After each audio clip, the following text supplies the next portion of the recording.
जय श्री कृष्णा सभी भक्तों को। आप सभी का स्वागत है कृष्णा डिवोशन चैनल पर। आइए आज हम श्रवण करेंगे श्री कृष्ण चरित अमृतम भाग 326। आपको बाकी सभी भाग श्री कृष्ण चरित अमृतम की प्लेलिस्ट में मिल जाएंगे। कृष्णा डिवोशन चैनल को आप भक्ति को प्रमोट करने के लिए सब्सक्राइब ज़रूर करें। आइए तो बढ़ते हैं आज की प्यारी सी कथा श्री कृष्ण चरित अमृतम में। आज श्री कृष्ण अर्जुन के अहंकार को कैसे तोड़ते हैं, इस कथा को हम श्रवण करेंगे। अर्जुन एक ब्राह्मण पुत्र को बचाने का किस प्रकार से दावा करता है, लेकिन बचा नहीं पाता। तो आइए कथा में प्रवेश करते हैं। कथा का शीर्षक है अस्तित्व अहंकार खाता है। श्री कृष्ण मिथिला से द्वारका लौट आए हैं। अर्जुन स्वर्ग गए थे, वहां से लौटकर वो भी आए हैं सीधा द्वारका में। और महाराज के सामने, यानी श्री कृष्ण द्वारका के महाराज हैं, तो महाराज श्री कृष्ण के सामने भोजन का थाली पड़ा है और महारानी रुक्मणी उनके समीप ही खड़ी है। लेकिन भगवान श्री कृष्ण का ध्यान कहीं और ही है। तो इसलिए अर्जुन कहते हैं, हे केशव, आपके सामने भोजन रख दिया गया है। महारानी रुक्मणी प्रतीक्षा करके थक गई, आप कृपा करके भोजन ग्रहण करें। लेकिन अर्जुन के प्रश्न का भी कोई उत्तर नहीं दिया श्री कृष्ण ने। तो अर्जुन ने व्यंग में पूछ लिया, आपका आहार क्या है? क्योंकि श्री कृष्ण किसी और ही चिंतन में खोए हुए थे। तो कृष्ण जी ने इतना ही बोला कि तुम्हारा अहंकार, और भोजन करने लगे। अर्जुन ने सुना तो गंभीर हो गए, ये क्या कह दिया उनके सखा ने। और आगे पूछने लगे, अच्छा बताओ, स्वर्ग में देवराज इंद्र कुशल से तो है ना? पता नहीं क्या हो गया, अर्जुन से इस तरह आज उखड़ी उखड़ी बातें कर रहे थे गोविंद। अब अर्जुन को चिंता सताने लगी, क्या मेरे अंदर अभिमान है? भगवान ने कहा कि वो मेरे अहंकार का आहार करते हैं। तुमसे मेरा अभिप्राय है विजय, अपने प्रिय लोगों से है। श्री कृष्ण ने इन वाक्यों से अर्जुन को कुछ अच्छा सा लगा, पर यहाँ तो अर्जुन के लिए ही बोल रहे थे कृष्ण। उर्वशी को स्वर्ग में नकारने की ताकत किसमें है? नर, नाग और देव लोग उर्वशी को पाने के लिए ललायत रहते हैं, पर अर्जुन ने ठुकराया। वीर है ये अर्जुन। अर्जुन ने भगवान शंकर से भी युद्ध किया। भगवान शंकर को पराजित तो नहीं, किंतु कुछ देर के लिए तो इस प्रकार से दूर किया। अर्जुन नाम है मेरा। इन दिनों अर्जुन का यही मुख्य वाक्य बन गया था, अर्जुन नाम है मेरा। तो यहाँ अर्जुन का अहंकार ही बोल रहा था। अर्जुन का अहंकार चरम पर हो गया था। और तभी द्वार पर आवाज आ रही है, हे राजा उग्रसेन, तू पापी है। इस प्रकार से एक ब्राह्मण चिल्ला रहा था, गालियां दे रहा था। अर्जुन ने सुना और भोजन करते हुए ही कृष्ण से पूछा, ये कौन है और किसको गालियां कैसी दे रहा है? श्री कृष्ण ने तो इस बात पर भी विशेष ध्यान नहीं दिया। प्रजा का प्रारब्ध ही उसे सुख दुख नहीं देता, राजा का कर्म भी प्रजा को भोगना पड़ता है। राजा कहाँ अच्छा है इस द्वारका का? राजा उग्रसेन पापी है। उग्रसेन तभी तो कंस जैसा पुत्र उसको मिला। तभी अनिरुद्ध ने प्रवेश किया और श्री कृष्ण के कानों में कुछ कहा। तो श्री कृष्ण ने अनिरुद्ध को कहा कि अब क्या किया जाए, बोलने दो उस ब्राह्मण को जो भी बोलता है। ब्राह्मण गाली दे रहा है, कह रहा है, मेरा ये 9वां पुत्र है। तुम सबके रहते मेरे 9 पुत्र मर गए। हे यदुवंशियों, तुम लोगों को नरक में भी वास नहीं मिलेगा। ब्राह्मण की इन गालियों को अब सहा नहीं जा रहा था अर्जुन से। वो उठकर बाहर आया और रोषपूर्वक ब्राह्मण की ओर देखा और कहा, ब्राह्मण हो तो कुछ भी कहोगे? सत्य कड़वी होती है धनुर्धारी। ब्राह्मण ने अर्जुन को तुरंत उत्तर दिया, अच्छा, इन यदुवंशियों के समान पुण्य आत्मा भी कौन होगा, फिर भी तुम भला बुरा कहते हो। अर्जुन का क्रोध तो अब देखने जैसा था।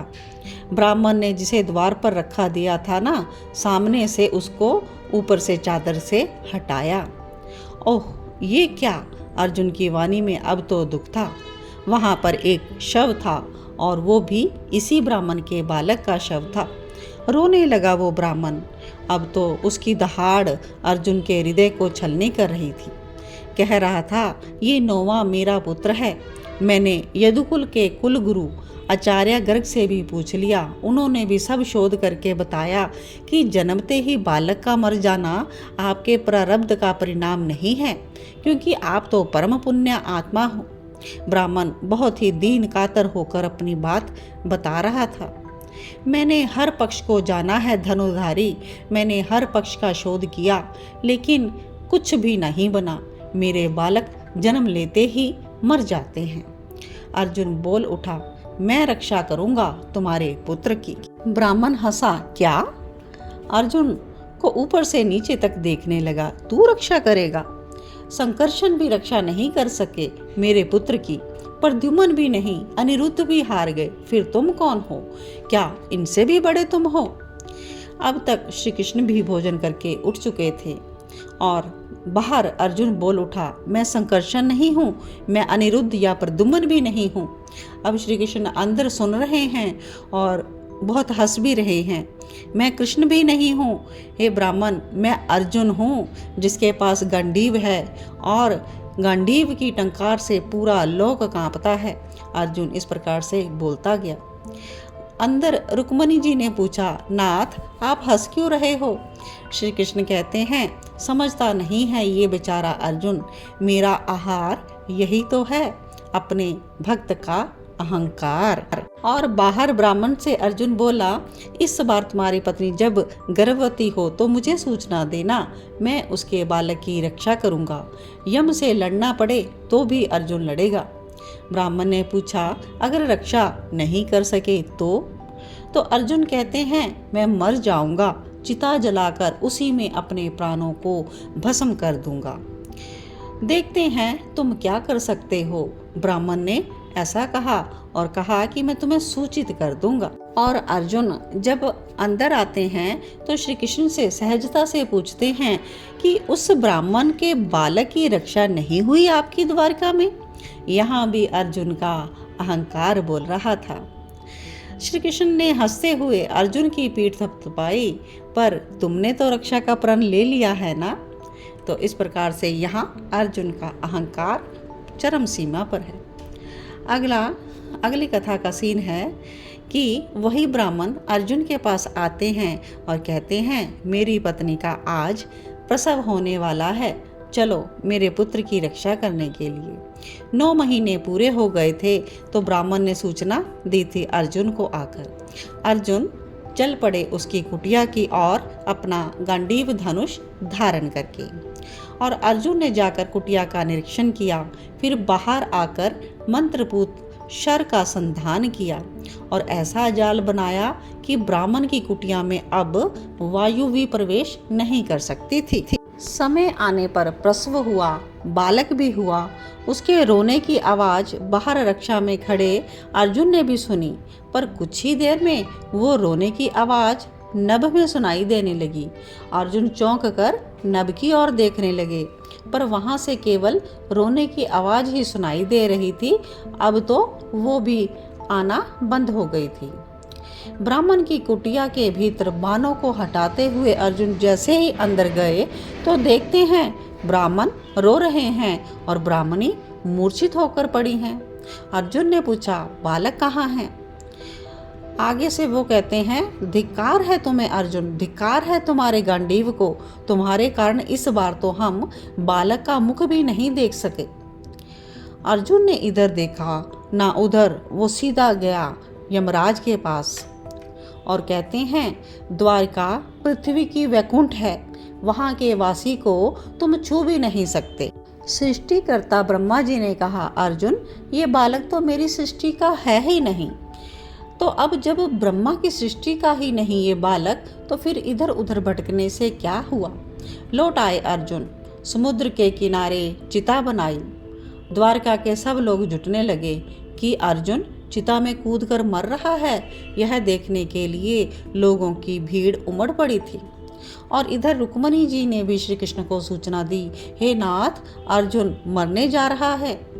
श्री कृष्ण सहज ही बने रहे और बोले, सभी तो मरते हैं, यहाँ पर अमर कौन है देवी?